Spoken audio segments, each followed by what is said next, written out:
What's up, CUT Collective? It's Reverend Sheree here with our Rewind, the Rewind podcast. This is an extension of the Christ Universal Temple Ministries digital online atmosphere. We're out here in these digital streets spreading the truth. And I'm so grateful to be here on behalf of the senior minister, the Reverend Dr. Derek B. Wells, on behalf of the powerful leadership team at Christ Universal Temple. We're going to rewind this past week's Sunday sermon. Now, let me tell you, if you haven't tuned into the rewind, we're in season 2, people. We've been at this for a while now. We're episode 10 into season 2. And you may see a few things here on the rewind, right? So if you've been tapping into us, you know that we go and we share this message, the message from Sunday, breaking it down with the person who presented the lesson. I'm really, really grateful for what we're going to experience today. But also, you might catch a rewind where we're talking about something going on in the media. We may have guests come in. And so it's expanding and growing. And I appreciate you for rocking with us. Now, if you're tapping into the rewind on YouTube or on Facebook, do me a solid real quick and go ahead and share. Right? Sharing is caring. Sharing is a beautiful thing. It helps us to reach more people. And let me tell you, when you hear something here, there's going to be somebody that you want to talk to about it. Go ahead and bring them in so y'all can have a whole full conversation. So go ahead and hit that share button, share it out with people in your network. Help us spread this teaching because I'm telling you, there's a transformation in store. We're talking about healing and wholeness today. We're in, this was the wrap up of the lesson series from March, which was Keys to Wholeness. And so I have Reverend, you see how I put your name together? The Reverend Roderick Norton. Reverend Rod is going to come on and we're going to talk about Stand Up for Your Healing, which was the title of his lesson. And so without further ado, I'm going to bring him on. But let me tell you, if you are popping in here right now, I see that Dot has gone off and told the people to come on in to the church house. Come on in and share with us. And I'm grateful for that. Thank you so much, Dot, for doing that. So we're here on this the rewind. We go live sometimes Wednesdays. That's kind of been where we've been at.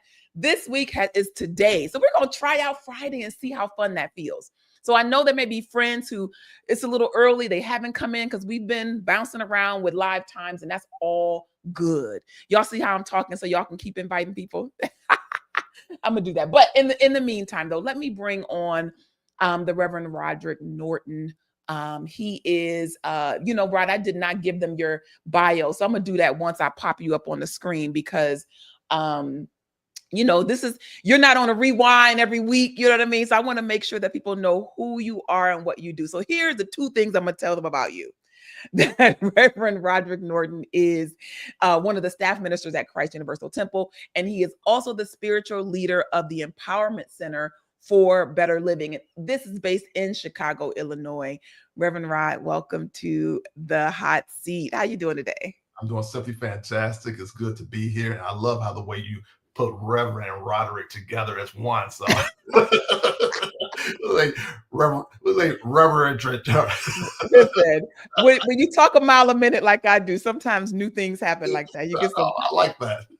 Yeah, we'll have to rewind that because that might be your new name. But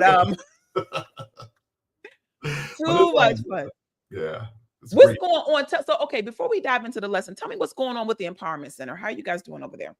Oh, we're doing something fantastic. We just wrapped up the month of March and had a really had a fantastic series over there as far as Bible study on Tuesday nights, which has just simply been fantastic. I mean, people coming back in the house right now for Bible study, and I mean, having to put down extra chairs for people to find space and whatnot. So that's been really simply fantastic. And while still live streaming, so the people wherever they are can still catch us, which has been wonderful.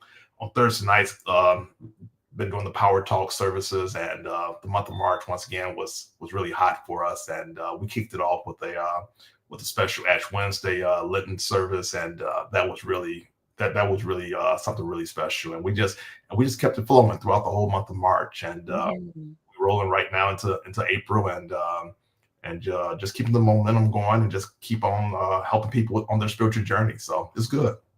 Sounds fantastic. Is this your Bible study has been completely virtual for a while? Are you just stepping back in, or when did you step back into? No, we stepped back in maybe Um, maybe 3 years ago, 4 years. I'm, Okay. I'm trying to think when COVID.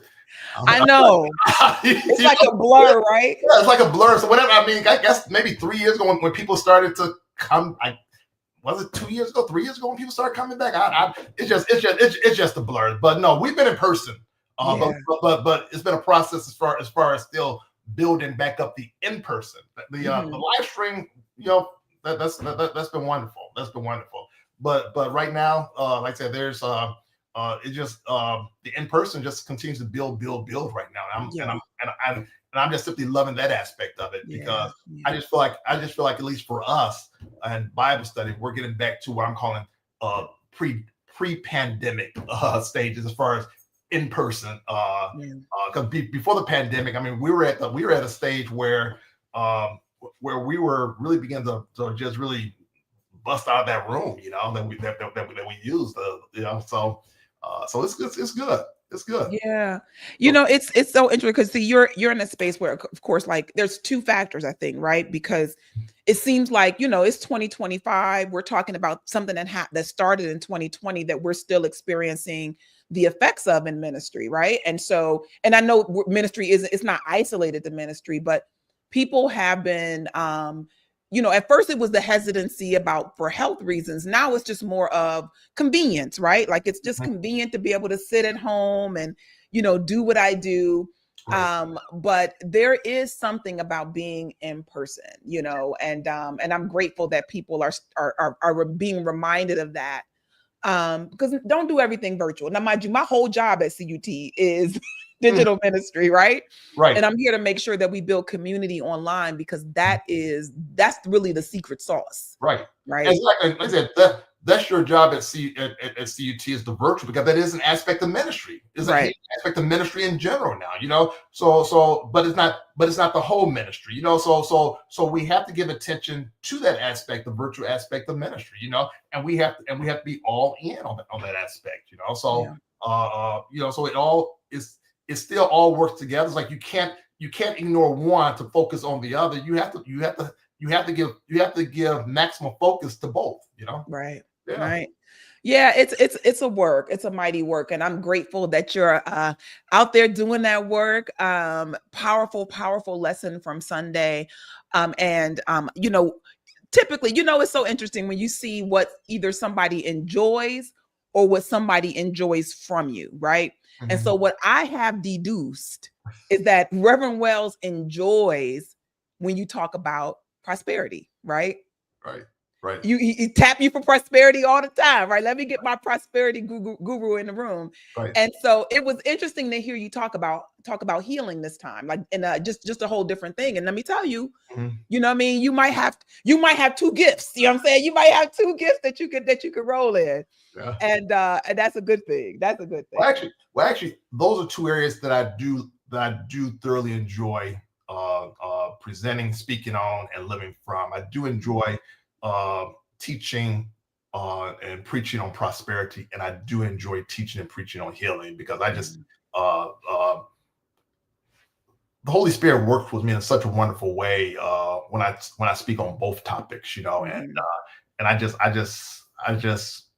have to give myself over to the Holy Spirit as it teaches through me. Yeah. So those are just two. I would say those are the two main topics I really enjoy speaking and teaching on. Yeah, I mean, here's the thing. It's not to say that there aren't other great parts of healing or the other great aspects of ministry, but it is something to be in that lane of where you truly feel like you're being a conduit, where you're being a support. It's a powerful space, and I like to I'll throw this out at parents sometime, like, which one is your favorite kid? And they'll be like, it's a shocking question to ask somebody, because it's like, I don't have a favorite kid. And it's like, yes, you do. Yes, you do. It's one you like more. And it's not a bad thing. You know what I mean? It's not a bad thing. So it's like, which principle do you like more? It's like, wait a minute. So I like prosperity. I like love. I don't want to pick, but Yeah, exactly. But there's something that resonates with you more than the other, Yeah. And even with you love them all, but you might enjoy hanging out with this one here a little bit more than the other one, because this one here might give you a little bit more attention, So Uh-huh. Or you know what, when it comes to these principles, sometimes it's like there are the parts that you like, I'm growing the most here. Like this is where I have high intention around growth. Anybody who's talked to me for 2 minutes about anything, right? So if Reverend Wells taps you for prosperity, he'll tap me for love, because I love talking about love, right? I love talking about love in all the different dimensions.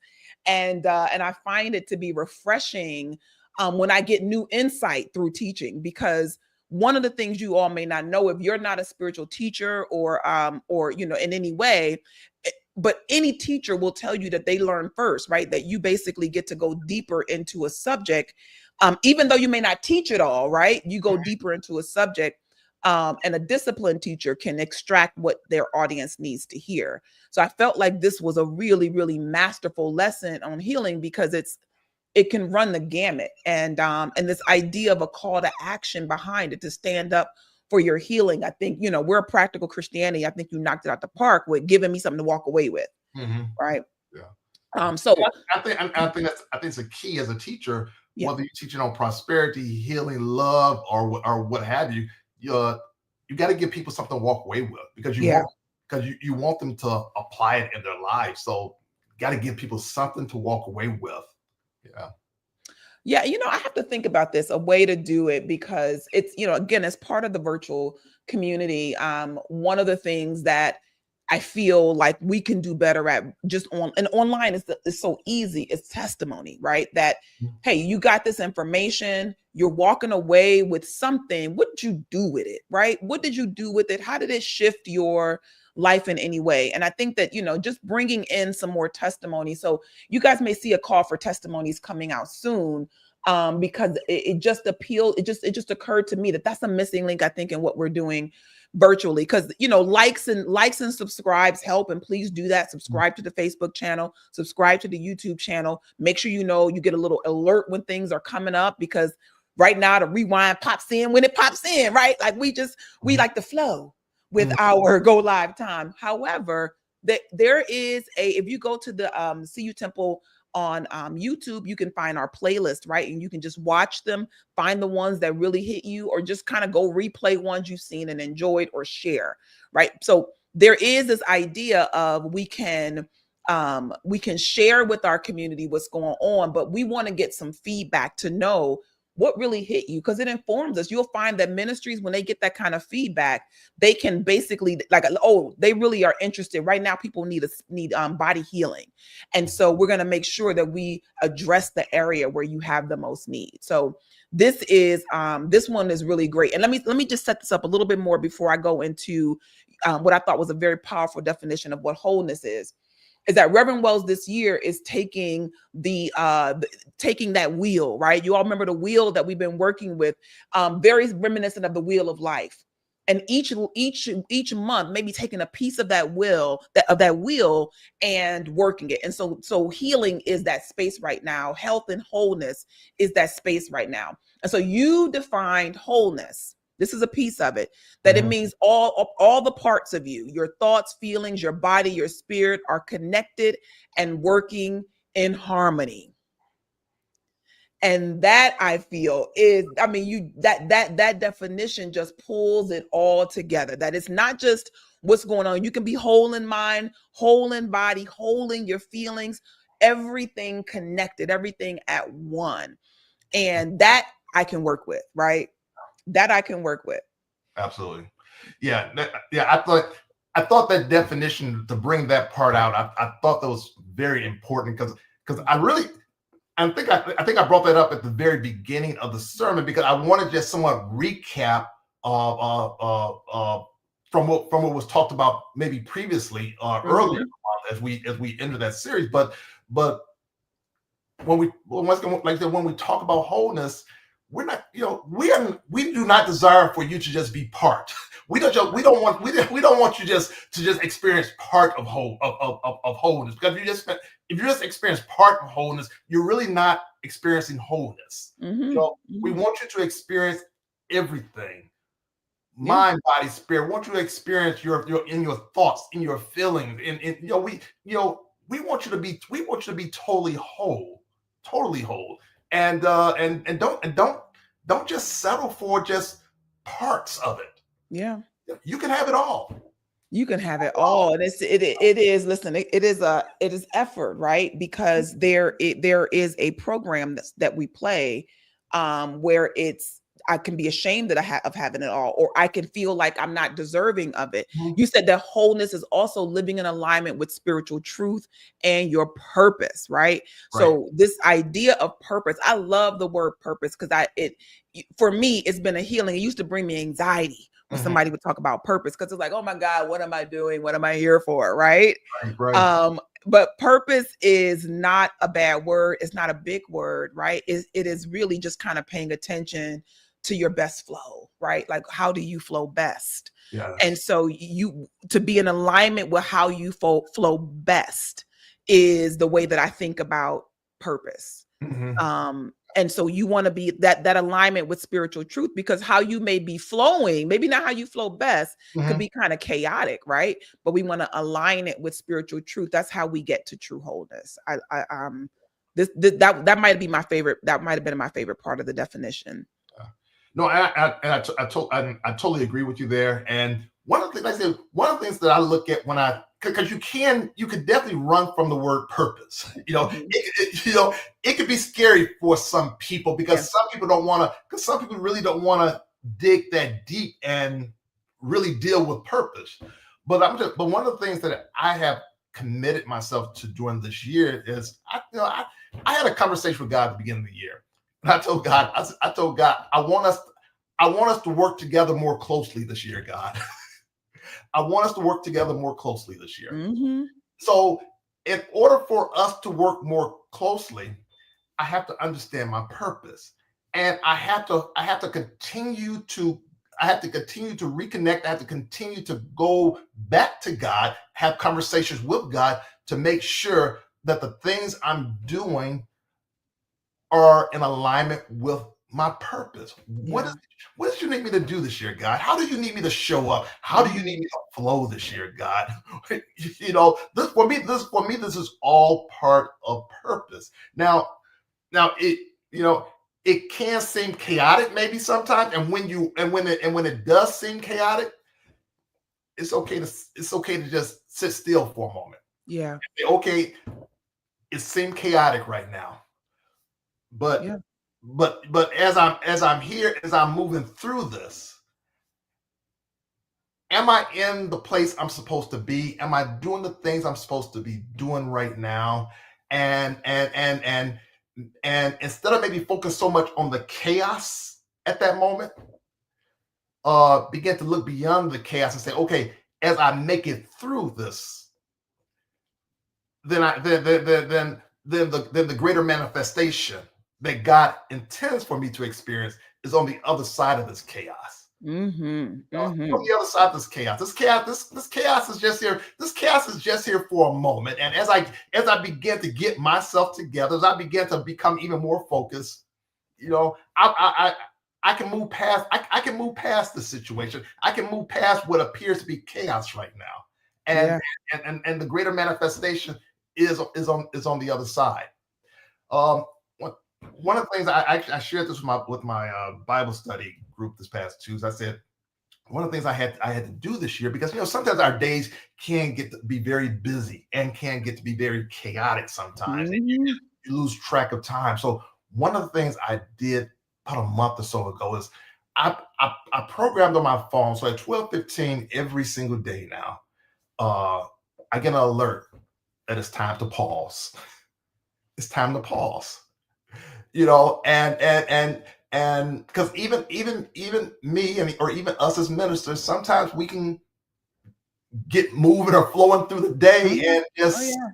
and just and just forget to pause for a moment, and that has been a life changer for me, where where now on a daily basis I get this reminder that, hey, no matter what you're doing at that moment, to just pause. Just pause. Yeah, man. It's ministry is greedy. It's one of my what did I say? Ministry meaning that there is an unending amount of ways to serve people. and you can get caught in that and have an empty cup, right? So that pause is a really good opportunity to fill your cup. And so I say ministry is greedy. I'm sure if people who are in other helping professions can say that same thing, that there are ways to serve people. There's a heart to serve, but you do have to take care of yourself. Yeah. I'm going to play this first clip, which is actually really in the line of that question. I thought that question that you, that intent that you set out this year about being in partnership. Let me lean on my partner more this year. You know what I mean? I thought that was really great. I mean, let me play that clip. I didn't hear. Who's willing to work with God? Who's willing to work with God? You know, that's been sort of my thing this year for myself personally, is that I want to work more with God. I want to work more with God. I want to talk more to God, and I want God to talk more to me. I want to be able to shut up more. Does anybody else have that problem, just simply shutting up more? I want to shut up more so that I can hear more of God speaking through me and to me. So listen, that part, right? Like setting an intention to shut up more is I think might be the most powerful word that that I've heard. Oh, I forgot I even said that, but yeah. Yeah. Sometimes we just need to shut up, you know? Yeah. I mean, especially when you're looking for guidance, especially when you look for answers, sometimes we just need to shut up and everything, you know, if you're talking to God and it's a monologue, which means you're the only one talking, then there's an issue. There's an issue. Because you're not allowing yourself an opportunity to receive the guidance that you're looking for. You're not allowing yourself an opportunity really to receive the help you're seeking. You know, so sometimes it's just good to just simply quiet yourself, quiet your mouth, quiet your thoughts. You'll never stop thinking, but you can quiet your thoughts. You know. So you can get more into a receptive atmosphere. Yeah. So that you can receive. You know, just you know, and shut up is not a bad thing. It's especially when it comes to God. You know, I don't know everything. But I think that that's the key right there. Is that it's like going into prayer, but you think you know already, like there's no openness in your heart. And I shared this story before that I have a friend who had brought, like this was at Up Church in LA, and she had brought a friend of hers to class so that I guess she had been trying to share the truth, and her friend was like, had a lot of questions, and we studied the Bible metaphysically. There was a lot going on. So she was like, okay, let me take you to the teachers, right? Teachers will set you straight. And so we're talking, for sure, we'll talk to your friend after class. We had a great time. And her friend at the end of it, walked off, and we were, Reverend Sheree looked at me and said, that girl didn't have a question in her heart. She was very much, she was good with what she believed and what she thought.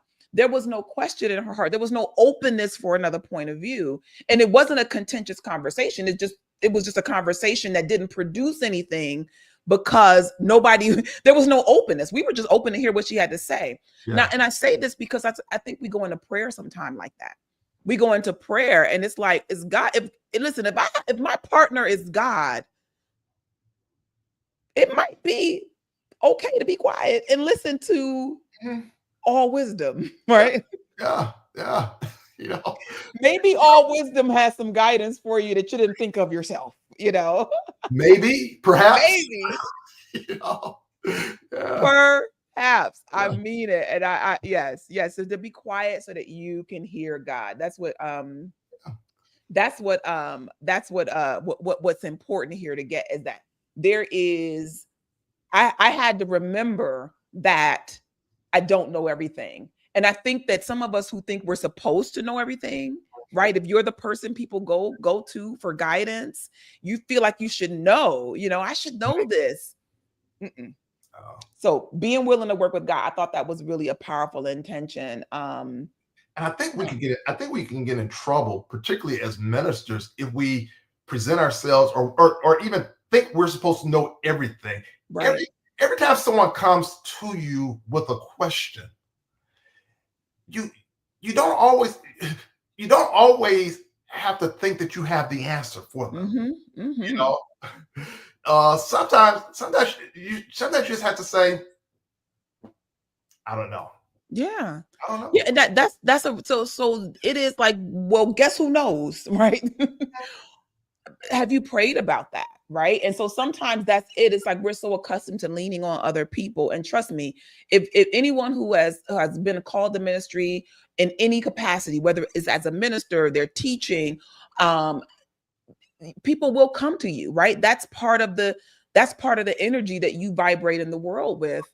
And to know that God has the answer, that the answer lies in the omnipresence, then that can take so much weight off your shoulder when you know that. Yeah. I just want to flag real quick, because practical Christianity, I want to make sure that we're talking about what you can do practically. And you gave a very, very practical step of how you go be quiet with your partner, right? How do you go be quiet and listen to God more?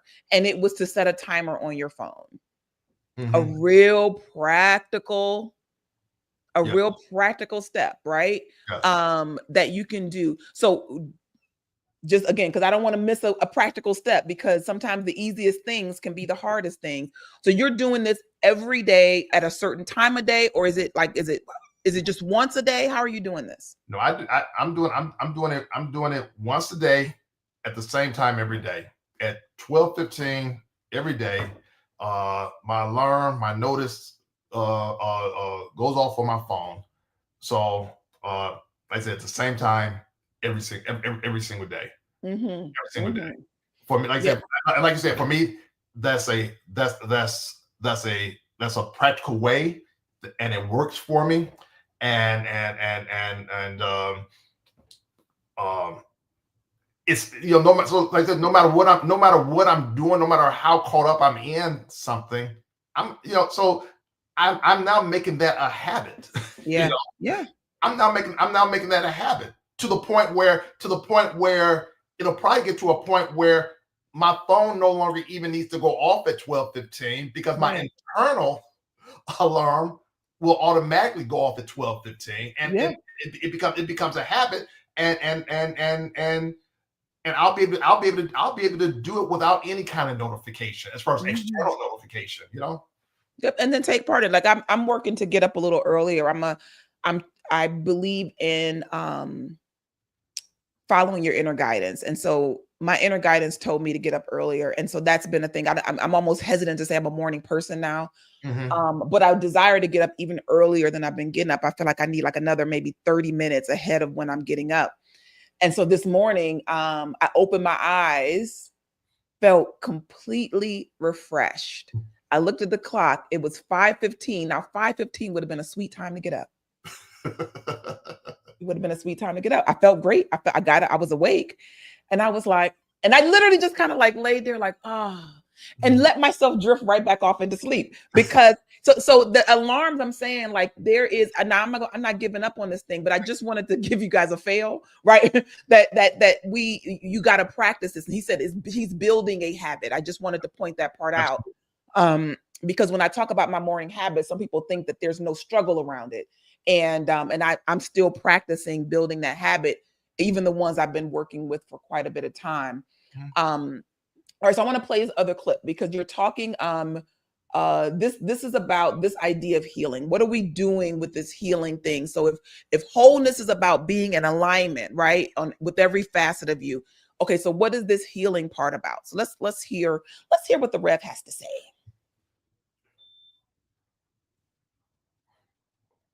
Who wants a healing?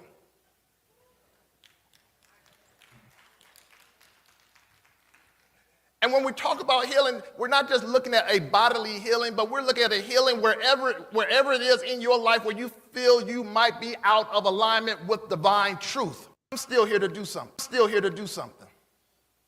And I don't always get it right. I sometimes have to find myself realigning myself so I can get back into alignment with divine truth. Sometimes I forget who I am. I forget how I was made. I forget sometimes. I know I'm the only one that forgets. But sometimes I forget. So if you feel like you're out of alignment with spiritual truth in any area of your life, then you need a healing. Not only do you need a healing, but you need to stand up for your healing. So I love this, the vulnerability, right? Like there's I don't know why it's going in this direction for me, but I think that sometimes being completely transparent and honest that we're all working with something, we're all working through something, and that if you're out of alignment, just to be honest with that, with yourself, like, wait a minute, something's off right now. And we can be too afraid, I think, to even take a little look at ourselves, maybe not wanting to do the work. I'm not sure, what that can be about. But talk to me about, you said that the idea is first to notice when you need a healing, when you're not feeling out of alignment, and then to stand up for your healing. So explain to me a little bit about what it is to stand up for your healing. Yeah, if you're part of it's you just simply moving out of that fear zone. Mm-hmm. Because if you know that something is out of alignment, whether it's with your money, whether it's with your body, whether it's with your thoughts, whether it's with your relationship, you know when something is not, your money acting funny, you know when something's not the way you want it to be or desire it to be. So you have to begin to say, okay, this is not how I should feel. And it could even be with a relationship that you might have with someone. Maybe there's some anger, some unforgiveness, something going on there. But sometimes you say that I know that this is not the way it should be because I feel out of alignment. I feel tense. I feel in a way that I know that I should not feel. Yeah. Now we have a choice. We can either continue to go that route and continue to feel that way, or we can say to ourselves, no, I have an opportunity right now. I have an opportunity to stand up for my healing. I have an opportunity to get myself right. I have an opportunity to get myself into spiritual alignment. I have an opportunity right now to get to a point where I no longer feel the way I feel. Yeah. But I can make this right. But in order for me to make it right, I have to stand up and I have to move out of this fear zone.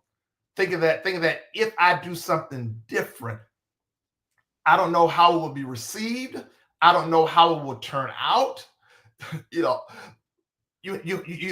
have to put all of that aside and just say that I know that the way I feel, what I'm going through is not right. Either I want to be right or I don't want to be right.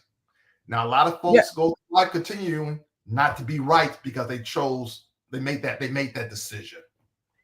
Yeah, and I think that the putting the responsibility, that you can take some responsibility over your healing, and which really kind of leads into this next clip, that there is awakening that we must have, that we have mastery, authority, and dominion over ourselves, like over what's going on in our mind, over our feelings. And so if I know that I have the power, it's kind of like if you think about if you're going through a health challenge, meaning your body you don't feel good in your body physically, and so it's like, wait a minute, I don't feel good in my body, let me go and run and get some medicine.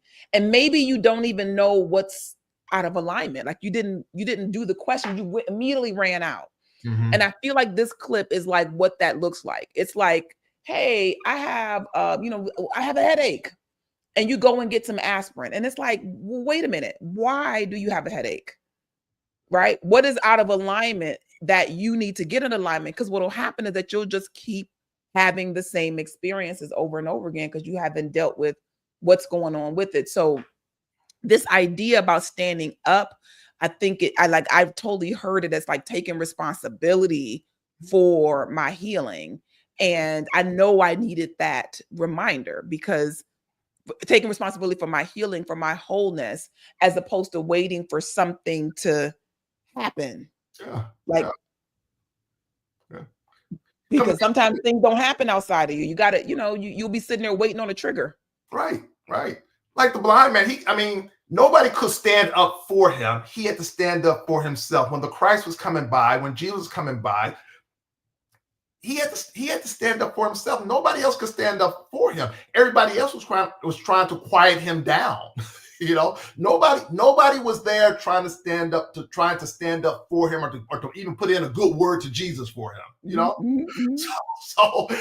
So at some point, as we go through life, you can't depend on other people trying to do it for you, or trying to make something happen for you, or even speaking for you.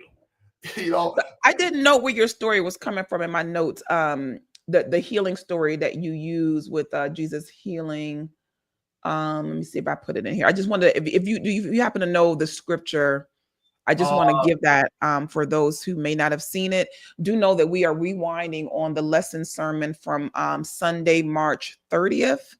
And you can find that at CU Temple. Go to youtube.com. You can find it at CU Temple. That'll be the service. Stand up for your healing.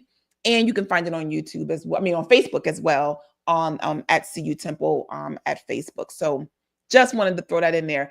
But the lesson, you want to look at the full lesson sermon, because he breaks down. I mean, the whole sermon is really rooted in this scripture, and I forgive me for not pulling it so that I could call it forth for you all, because so one of the ways that we study in this religious tradition is by looking at the scripture and then looking at the principle that is extracted from it. It's called looking at it beneath the surface metaphysics, if you've ever heard of that term before. And so what it allows us to do is to learn at different levels, right? There is the historical lesson in the story. There's that moral lesson in the story, but there's also a deeper spiritual meaning, a soul journey in there. And we extract that. I don't know why I'm teaching y'all metaphysics. We extract that by looking at symbols in the stories, looking at what the names represent. And it's a really fun process. And many religious traditions do this. It's just one of the places where we really focus to it just takes the scripture to new meaning. It makes it relevant and practical for today. Did I give you time to find it? I'm looking for it right now. You see, I can talk now. I can talk. So I'm gonna set up this next clip, and then because you'll have it and it'll be right in time for this next clip. So this idea about rising above your limitations, I want to inspire you here with these words. This is, yes, let's do this one. See, it's not enough for you to just simply come to Reverend Wells and say, Reverend Wells, will you pray? Will you pray for me? Are you willing to stand up for that which you're asking Reverend Wells to pray for you? Are you willing to stand up for your own healing? Are you willing to stand up for your own wholeness? Are you willing to stand up so that you can get into spiritual alignment for yourself? You see, I cannot get you into spiritual alignment. I can touch and agree with you, but let's make sure we're agreeing on the same thing.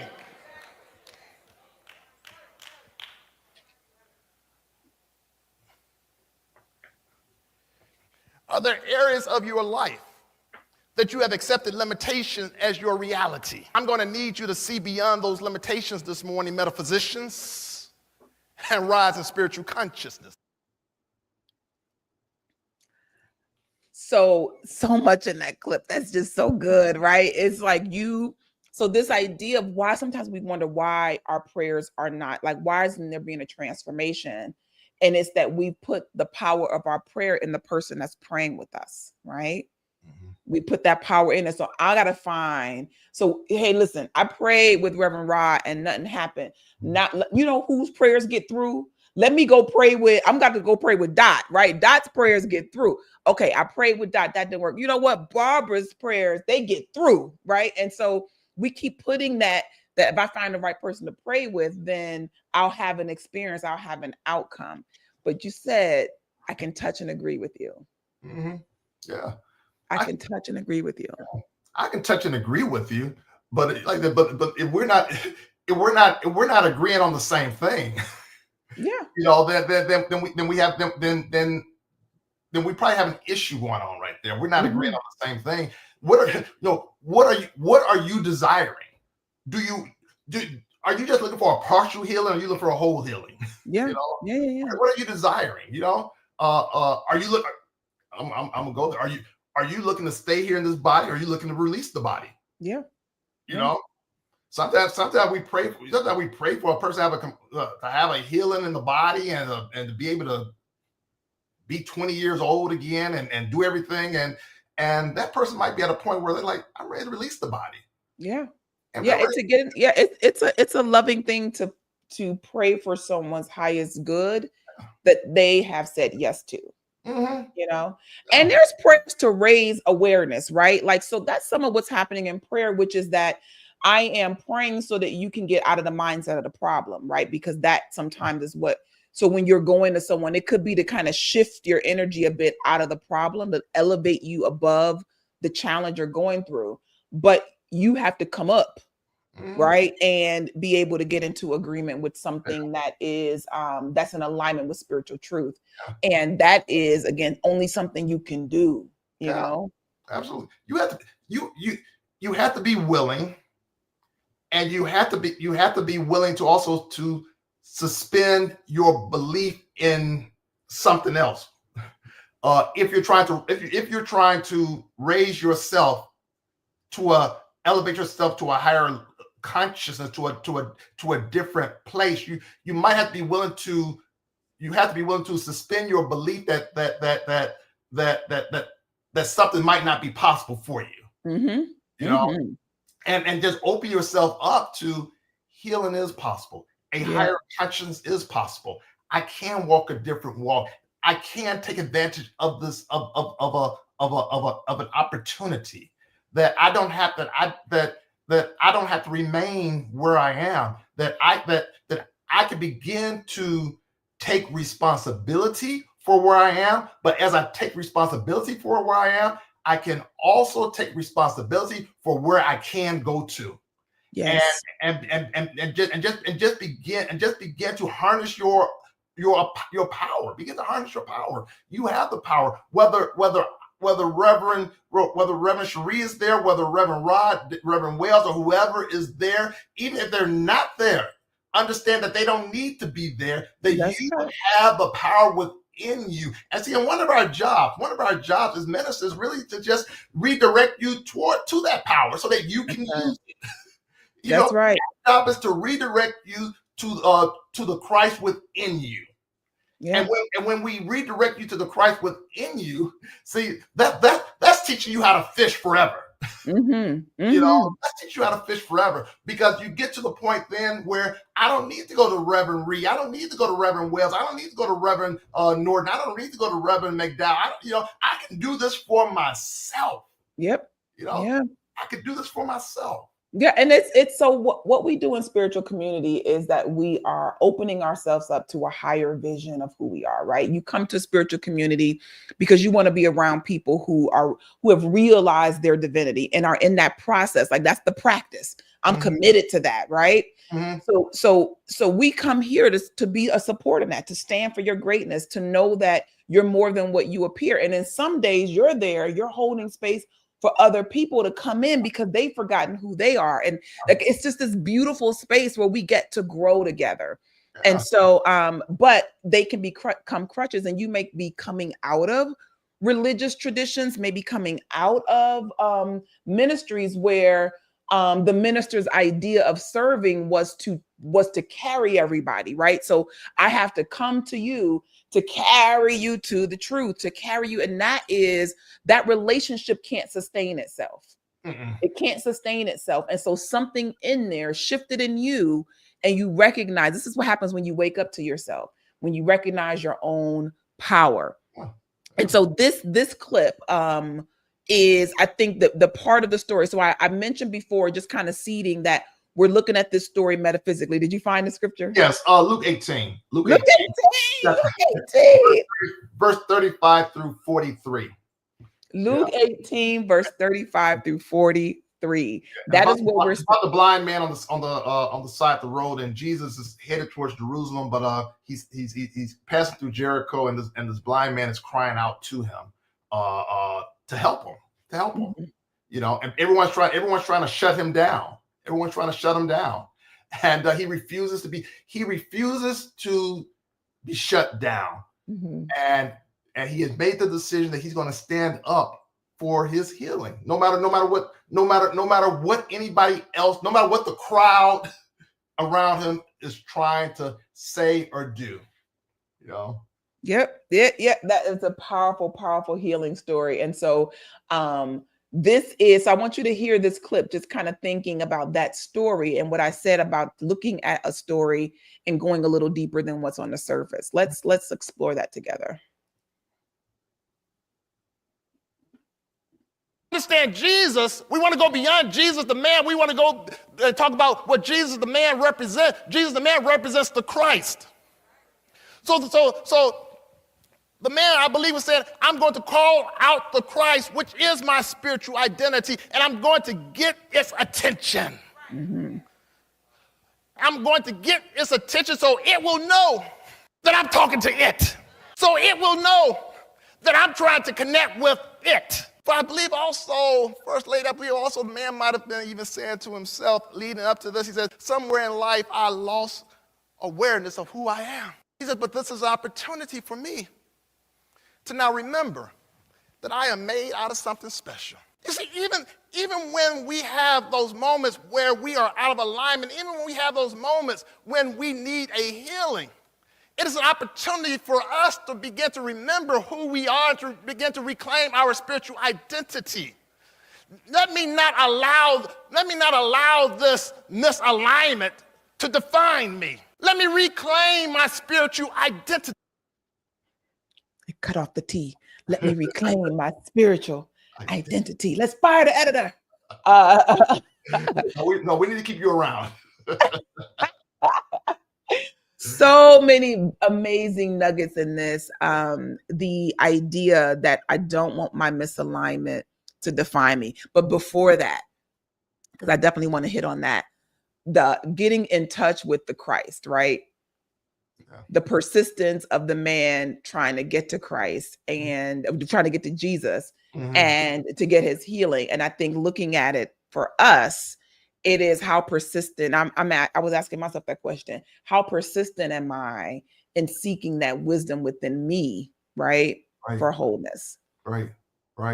You know, we have, thing is, we have to seek out the Christ. And the thing is, it's not that and when I say we have to seek out the Christ, is we have to turn our attention to the Christ. You know, our help is always readily available. But sometimes we go through situations and we just simply forget who we are. And we forget our spiritual identity. And we begin to give in to the appearances.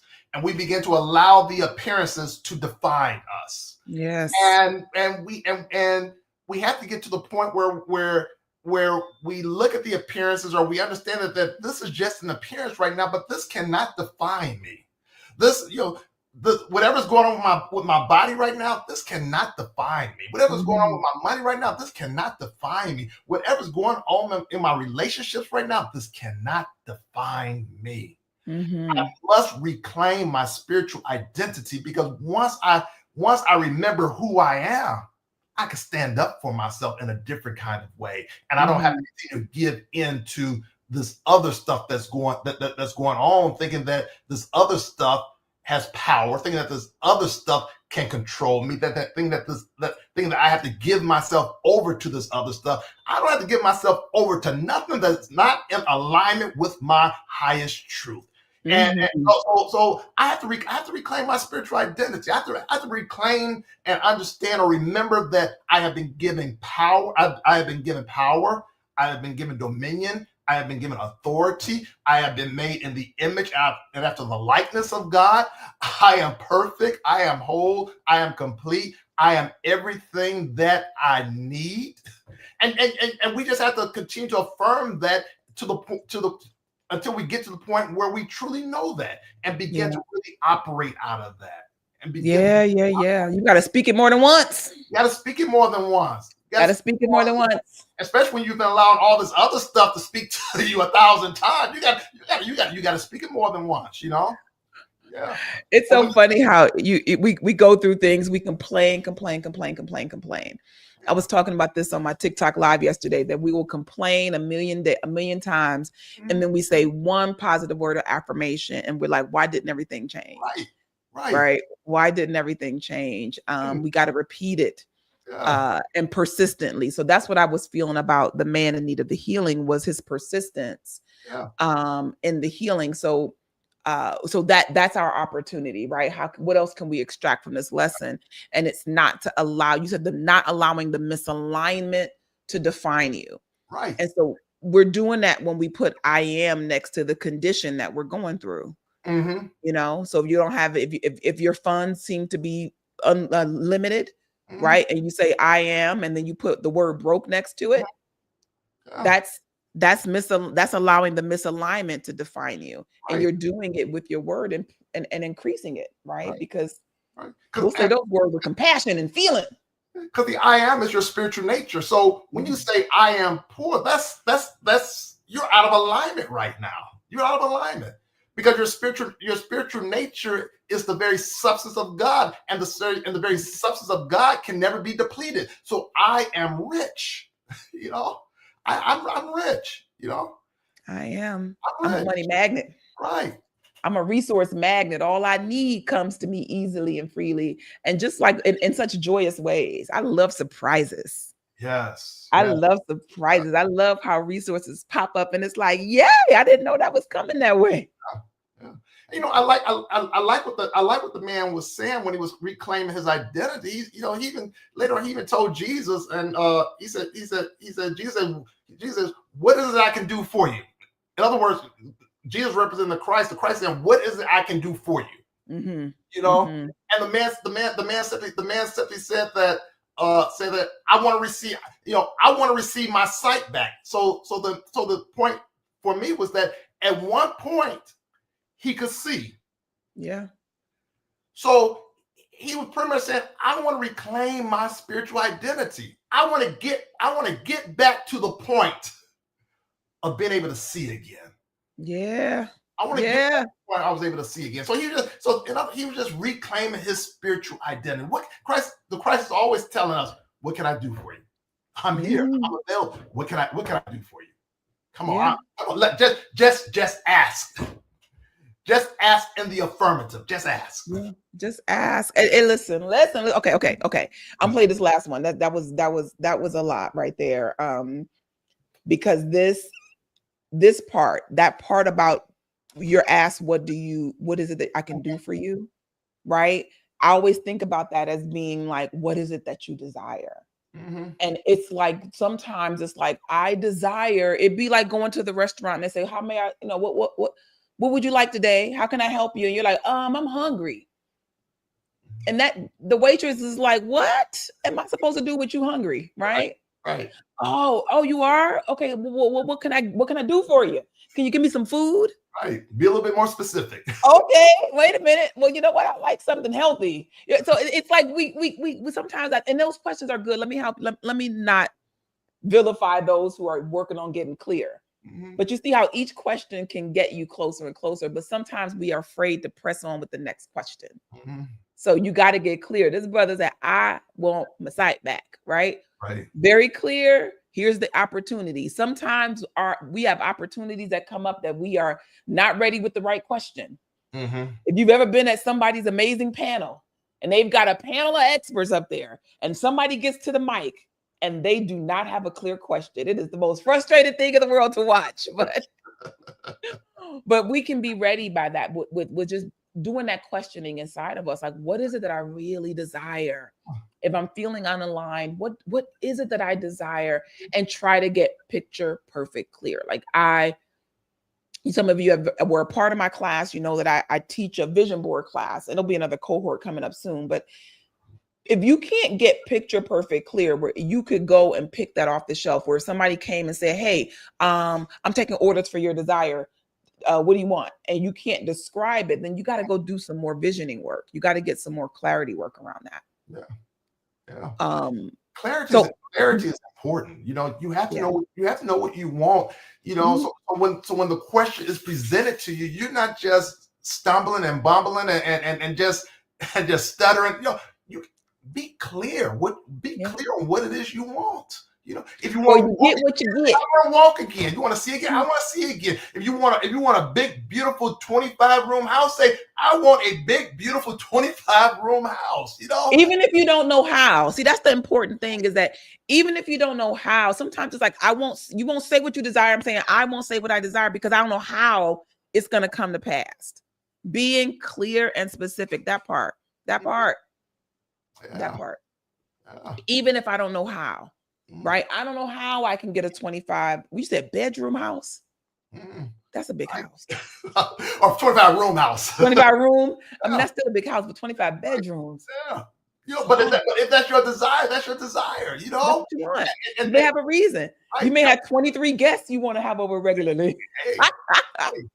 And one thing we always say is that you have to be definite with the infinite. The universe needs to know from you. Not from your partner, not from anybody else. The universe needs to know from you. What do you want me to do? What do you want? What do you want? You know, you can't give someone else your proxy. No. You know, no. It's just between you and God. I think that might be actually a good place to stop. So what I want to encourage you to do is, if you're listening and you did not get an opportunity to worship at CUT on Sunday, virtually or in person, to go and watch this lesson. It is really powerful. And because there's the whole part about the crowd, and, you know, we can go on for another 20, 30 minutes just talking about that part, but I want to encourage you to go and watch the sermon. I'm really, really grateful. Thank you, Reverend Rob, for such a powerful lesson. And for coming into the Rewind. It is always fun to hang out. I get to hang out with cool peeps. And I'm grateful for that. Yeah. I'm grateful for that. The other thing that I want to mention too is that can you give me the website for the Empowerment Center for Better Living? Sure, it's on www.empowerliving.org. Once again, it's empowerliving.org. Empowerliving.org. So listen, stay connected with Reverend Rod. You will see him in the pulpit at Christ Universal Temple, but you can go to empowerliving.com and .org. See, I was getting ready. I wrote the wrong thing. You can go to empowerliving.org and stay connected with this ministry, with the Empowerment Center for Better Living. And so your classes, you're doing two things during the week. You have a Bible study and your midweek. Is it just a midweek? Correct. I got Bible studies on Tuesday evenings from 6:45 to 7:45, and then my Power Talk midweek services on Thursdays from 6:45 to 7:45. Okay, and both of those are live streamed. Both of those are live streamed as well. Yep. Okay. Yep. So tap into empowerliving.org and you can stay connected and see just the wonderful work that's going on here at the Empowerment Center for Better Living. I remember when you first started, you're in what, year 10? Yeah, actually, maybe year 12 now, I think. Year 12. Oh my gosh. Congratulations. Yeah, thanks. Right? Congratulations. I remember when you first started and it was just like, you know, you got this new idea, you're moving forward and it's looking good, it's feeling good. And here we are 12 years later. It's been good. It's really 12 years later. I appreciate you for that. So you will be able to, so you can stay tapped in with Reverend Rod. Do know that just a little plug, there's going to be something really beautiful happening at the temple on Easter Sunday. So start getting your people together so that you can be in the house. Your little ones, there's going to be something fun for them to do. There's also going to be there's an after party for Easter. There's an Easter service after party where you can take the children, and the children from Christ Universal Temple get a VIP ticket to it. So it's over at Visions, which is on the same campus. So I want to encourage you to do that for those adults, right? Another thing that's coming, there's a little gift that you're going to get, right? I'm not going to tell you what it is because I know what it is. There's a gift that you'll get at service. And there's going to be a photo booth for the family. So everybody get as cute as you want to get, and you can come take a picture with your family. So lots of fun stuff, in addition to powerful word and a powerful music. It's just going to be really great. So I want to encourage you to start preparing. We're cranking up to Easter. I want to just plug for you to come and worship at Christ Universal Temple. For my online community, I have a really cool idea that I'm working through so that we can connect because what's happening in the temple, we're replicating online. And so I want to make sure that that you know that you're in my thoughts and prayers and my plans, and we're going to have a great time together. Thank you so much, Regina, for the shout out. I'm glad that you got a little uplift today, a little surprise Friday rewind, and we'll be back for sure next week. I believe it's going to be Reverend Wells in the hot seat, and so come back and we'll have a great time. Please stay plugged into us, subscribe so that you can know, if you want to come in live, you want to be able to find us and share. Please subscribe, and you'll get all of those notifications. What else did I want to say? I think that's it. We've come to the bottom of the hour. And so I want to thank you for being with us. I want to thank you for being open and available. And I trust that you heard something that you needed to hear. And so I want to encourage you to act on it, right? Don't just let it stay something in your mind. Go and move forward with it. Make your life better and better and better, because you deserve a better life. And it's right in your hands. I'm grateful for you. I bless you. Thank you, Reverend Rod. Thank you. And we'll be back next week with another Sunday Sermon Rewind here on The Rewind. God bless you real good. God bless.